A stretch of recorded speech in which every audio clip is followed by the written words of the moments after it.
Hello, fellow residents of Tamriel. It is the Beeve, and we have another updated build for Update 41. This is for the Stamina Necromancer. For this Stamina class, we are using an Orc. Let's go ahead and buff ourselves up here. Maximum health 21,000, maximum stamina 30,000, maximum magicka 13,000. We got a 5483 weapon damage with a 50% critical rating, 700 penetration, and buffed with our major resolve that just fell off. We were at 19,000. Go ahead and put that back up real quick there. 19,823. We have all 64 points into stamina. We are using the Thief Mundus Stone. And we are using Lava Foot Soup and Saltreese. I have not tried the Bewitched Sugar Skulls with this. The recovery on the Necromancer needs to be a little bit higher, it seems, so I haven't really messed around with the Bewitched Sugar Skulls. You might be able to get away with Artaeum Takeaway Broth, which is very expensive, or the Dubious Camoran Throne, which is not very expensive, and be running around with a little bit more health, a little less stamina, but still having some recovery in the process as well. Inventory wise, we are the same as you've been seeing with all the other Stam builds.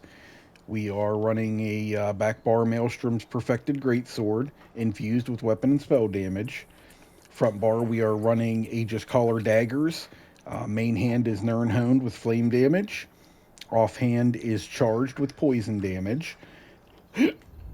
And our jewelry is the Aegis Collar jewelry, all in Bloodthirsty, all in weapon and spell damage enchant.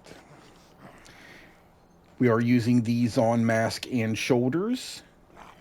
The mask is acquired from Vet Scale Collar Peak. The shoulders can be bought at the Undaunted Enclave with your Undaunted keys. You, I do have pauldrons here that are heavy. You would want this in light, not in heavy. So you definitely want the epaulettes here. We've been over that though. Both those pieces are in divines with max stamina enchants. And our 5-piece body is Reliquin, the medium armor set out of Cloud Rest. All of these are in divines and in maximum stamina enchant. As always, if you're not good with light and heavy attack weaving, you can always go with Ansel's Torment from Vet Sanity's Edge or the Coral Riptide from Dreadsail Reef instead of the Reliquins here. If you don't have access to trials, you can also use Pillar of Nirn here. You won't be getting as good of damage, but you're still going to be doing good damage regardless. So, a couple of different options when it comes to the gear sets. Champion points, green and red, as always. They have them how you like. Blue tree, you want to make sure you have all of your passives filled in that that do you good, that doesn't have to be slotted. And slotted, I have Wrathful Strikes, Deadly Aim, and Master at Arms. Plus, since we're an Orc and we're a Necromancer, we don't have any bonuses to crit damage. So the Fighting Finesse helps get us to crit cap when we are on the Trial Atronach dummy. If you wanted to forego a monster helm and wear the waiter's kilt for the extra damage, the extra crit damage increase and the extra crit chance, you would take off Fighting Finesse and then either add on Untamed Aggression, or you could go with Exploiter or weapons expert. You could even go with like thaumaturge here as well. So it's kind of a toss up on what you want to go with. But for the fact that I'm using a monster helm and I'm, the fighting finesse gets me right to that crit cap rating. That's why I'm using fighting finesse right now. Skills, very similar to what we've seen, with the other stamina builds. We are using the Stampede from the two-hand line. This is what activates our Maelstrom weapon. I'm using Skeletal Archer. This is a nice little stamina-based ability. Calls out an archer for 20 seconds. Every 2 seconds, he deals 1860 physical damage. And each time the archer deals damage, the next attack will do 15% more damage than the previous attack. Also creates a corpse. So you want to make sure that you are letting this fall completely off or really close to falling completely off. Detonating Siphon, this is a nice free ability. It costs you nothing other than there just being a corpse to siphon off of. And this just does damage over time as it goes off. It's got a 20-second timer to it, and when it finishes, it also explodes for disease damage. Also, while it's slotted, your damage done is increased by 3% also. So the this is a nice good. And this is a really nice ability for the damage that it does. Uh, when the siphon ends, it does that explosion. That doesn't mean you have to wait the whole 20 seconds. If you reapply this before it goes off, it will explode still. So, reapplying this too soon doesn't take the explosion away, which is nice. We are using Beckoning Armor. This is a uh, ability that, just raises your resistances. This one right here is what I use for when I'm in arenas with this character. What it does is when something at range hits you, it pulls it in. The armor pulls it into you. Um, it's kind of nice, It's a free pull on things that are ranged, but the summoner's armor is probably a better option here. If you're going to be, holding this in your rotation at all times, because it makes your summoning abilities, casting your blast bones and things like that cheaper.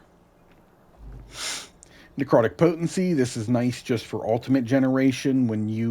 For each corpse you consume, uh, you get 6 ultimate, and then you heal for 932 health every 1 second for 2 seconds. And the more corpses you ingest, the longer that heal lasts as well. While it's slotted, your damage taken is reduced by 3%. You can even go with the Dead in Pain option on this one, where it gives you back less ultimate, but it will give you major protection for the duration of the heal. So it kind of is whatever you would prefer for the most part. Glacial Colossus. This is a big frozen Colossus. Smashes the ground 3 times, dealing 11,000 frost damage. The final smash stuns enemies for 3.5 seconds, 3.3 seconds, and dealing damage applies major vulnerability to enemies for 17 seconds. So over the course of this, it's about 20 seconds worth of major vulnerability.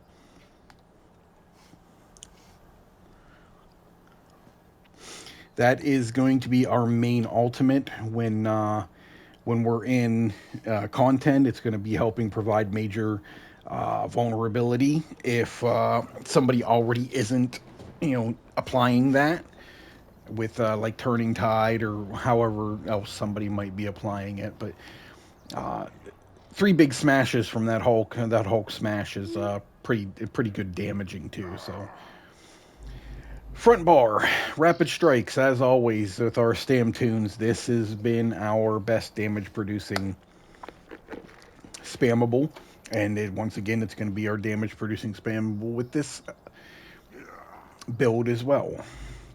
Here is the one difference. This Grave Lord's Sacrifice. This is the new Magica morph to the Blast Bones. Now, what this does is when you summon it from the ground, it leaps to you instead of the target, and it empowers you, and for 17 seconds, it increases damage done with class abilities and damage over time effects by 15%. If you're using Flame Skull, it also lets the third cast of Flame Skull deal area of effect damage. But this is a nice little change for the Necromancer. We got two Necromancer abilities going off. We have another damage over time, or two other damage over time abilities going off. So it's buffing, it's buffing our trap. It's buffing our rending slashes. It's buffing our damage from the stampede. It's buffing the archer, and it's buffing the siphon. So it gives us a nice damage buff to literally everything we're using except rapid strikes. But having all those dots do extra damage is very helpful. Rending slashes. This is just our, you know, it does bleed damage up front and then bleed damage over 20 seconds, and it always applies the hemorrhaging status effect on the initial hit. So this is helping us stack our hemorrhaging between using this and using our barbed trap. Barb Trap also is a nice bleed damage over time effect, grants minor force, and it also, on the initial hit, affects the hemorrhaging status effect as well. Any type of bleed damage has a chance to inflict the hemorrhaging status effect. So, when we're doing when we got every tick of the trap has a chance to set it off, every tick of the rending slashes has a chance to set it off. So we're almost always giving ourselves the ability to get extra stacks on our hemorrhaging status effect, or just triggering hemorrhaging at all. Also, the Zon helm, the reason I like that so much is it is it's 10 seconds worth of damage from the helm, and every tick of damage applies the burning status effect also. So ends up being 14 seconds worth of burning status effect every time that goes off also. So it ends up being a boatload of damage in the grand scheme of things. So that is why I choose to use the Zon helm rather than go with the uh, waiters killed. You can do what you like. All of these builds that I put out here are baseline. Like I'm just trying to show you the easiest way to get to 100k, and then I hope that you're finding ways to add different things to it to do more damage and make it your own rotation. So, like none of this stuff is set in stone. Try different things out and then do different things and just see what works for you, see what you like, and but these baselines right here will get you to at least 100k.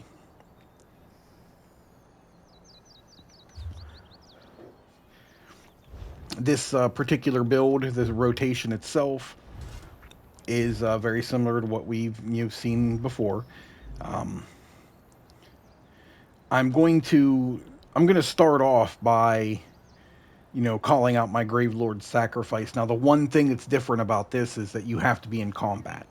So to get this to go off, you have to be in combat. So, like when I do like the dummy parses, I like to light attack first and then hit the Grave Lord sacrifice. Then I will drop my barbed trap. I will bar swap and do stampede. I'll do skeletal archer, and by that time your blast bone, the Great Lord sacrifice, should have already popped. So then you can siphon off of him, and then your detonating siphon's going.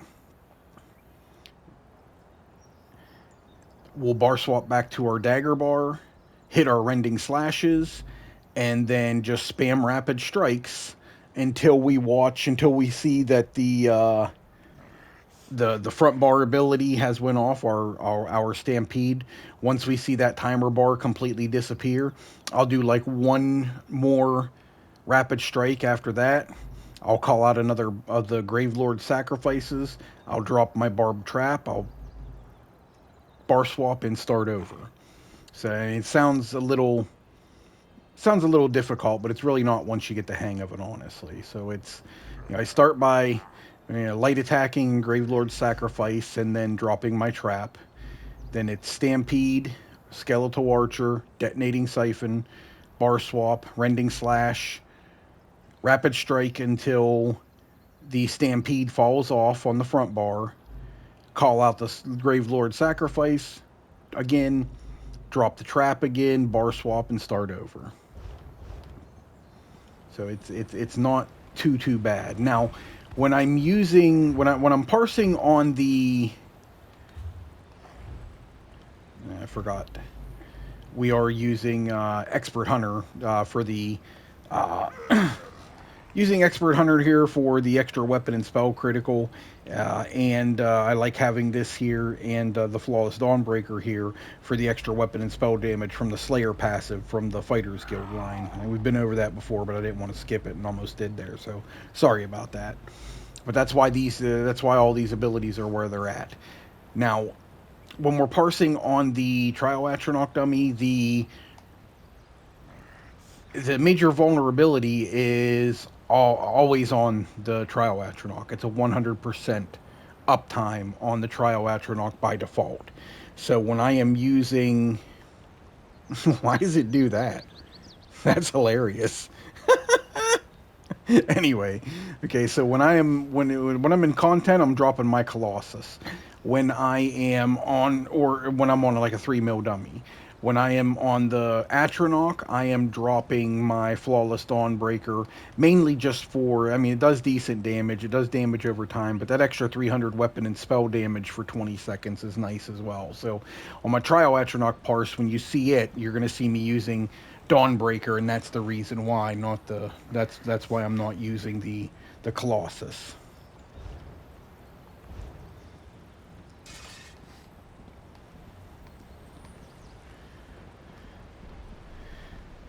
All right, so let's just give you a quick rundown of how this is all going to work out. So, light attack, and then do my Gravelord. Trap, bar swap.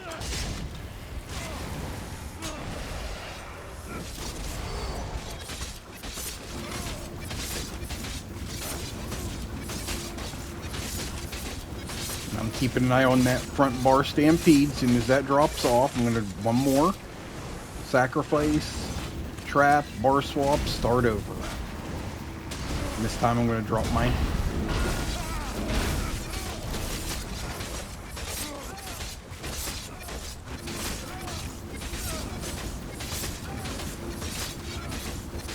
falls off. Sacrifice, trap, bar swap, start over.